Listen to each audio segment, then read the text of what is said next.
হযরত সুলাইমান আলাইহিস সালাম তার অধীনস্থ পাখিদের উপরে বিভিন্ন কাজের দায়িত্ব দিয়ে রেখেছিলেন। হুদহুদ পাখির উপরে দায়িত্ব ছিল হযরত সুলাইমান আলাইহিস সালাম যখন লোক-লস্কর সহ সফর করতেন, তখন পথে কোথাও পানির অভাব হলে কোথায় পানি আছে হুদহুদ পাখি তার সন্ধান এনে দিত। একদিন হযরত সুলাইমান আলাইহিস সালাম মানুষ, দানব এবং জিন পরিসহ সফরে বের হলেন। প্রতিমধ্যে এক স্থানে তার বাহন ভূমিতে অবতরণ করে এবং তিনি নামাজ আদায় করে সাথী সঙ্গ সহ পানাহার করলেন। এ অবসরে হুদহুদ পাখি সেখান হতে উড়ে অন্যত্বরে চলে গেল। তারপর বিশেষ কারণে সে যথাসময়ে ফিরে আসতে পারেনি। এদিকে হযরত সুলাইমান আলাইহিস সালামের সাথে যে পানি ছিল তা শেষ হয়ে যাওয়ায় বেশ অসুবিধা দেখা দিল।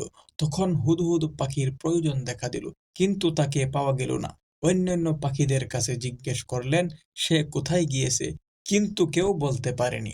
হযরত সুলাইমান আলাইহিস সালাম তখন হুদহুদ পাখির প্রতি অত্যন্ত রাগ হলেন। তিনি মনে মনে ভাব পোষণ করলেন যে হুদহুদ পাখিকে পাওয়া গেলে তাকে আমি জবে করে ফেলব।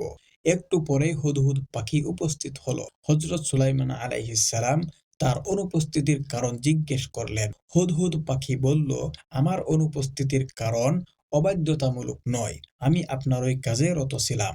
আজ আমি একটি বিষয় জেনে এসেছি যা আপনি অবগত নন। হযরত সুলাইমান আলাইহিস সালাম সে বিষয়টি জানতে চাইলে হুদহুদ পাখি বলল, আজ আমি আপনার জন্য সাবা সম্প্রদায়ের গোপনীয়তা সংবাদ নিয়ে এসেছি। তার বিস্তারিত বিবরণ এই যে, সাবা নামক এক ব্যক্তির নাম অনুসারে সাবা সম্প্রদায়ের নামকরণ রাখা হয়েছে। তারা ইয়ামানে বসবাস করত।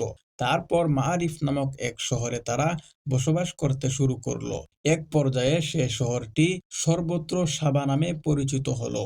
উক্ত সাবা সম্প্রদায়ের বিলকিস নামক এক রানীর সাথে সাক্ষাৎ করেছি। সাবা বংশধরের উপরে এ বিলকিস রানী দক্ষতার সাথে শাসন করে আছেন।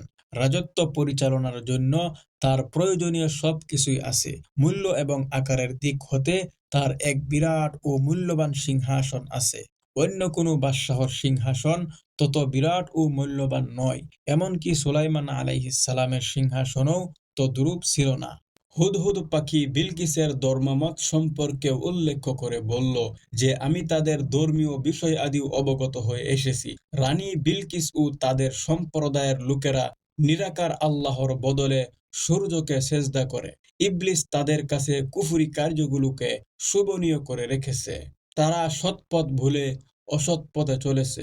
হুদহুদ পাখির কথাগুলো শুনে হযরত সুলাইমান আলাইহিস সালাম বললেন, তোমার কথা তো শুনলাম, এখন আমি তার সম্পর্কে বিশেষভাবে সন্ধান নিয়ে দেখেছি। তারপর তিনি আরবি ভাষায় একখানা চিঠি লিখে হুদহুদের নিকট দিয়ে বললেন, তুমি রানী বিলকিসের দরবারে গিয়ে এ চিঠিখানা তার সামনে রাখবে। তারপর তার খুব নিকটে না থেকে একটু দূরে গিয়ে তার কথাবার্তা মনোযোগ সহকারে শুনবে। সে তার সভাসদগণের সাথে কি আলাপ করে। হুদহুদ পাখিটি যেমন মানুষের ভাষায় কথাবার্তা বলতে পারত, তেমন মানুষের কথাবার্তা বুঝতেও পারত। হযরত সুলাইমান আলাইহিস সালাম হুদহুদ পাখিকে বলে দিলেন, তুমি বিলকিসের নিকট চিঠি পৌঁছে আবার এখানে ফিরে আসবে। যেহেতু আমার এই চিঠি পাওয়ার পরবর্তী প্রতিক্রিয়া আমি তোমার মাধ্যমেই অবগত হব।